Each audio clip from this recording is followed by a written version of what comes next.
A localized edema or collection of fluid on the fetal scalp that develops during labor is known as A. Caput succedaneum, B. Crowning, C. Molding, D. Cephalhematoma. Answer: A. Caput succedaneum. Identify the image. A. Phototherapy, B. Radiant warmer, C. Heater, D. Ear therapy. Answer: phototherapy.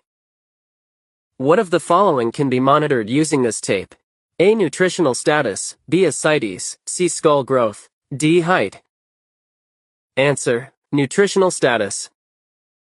Identify the scheme, program, plan launched by WHO, UNICEF.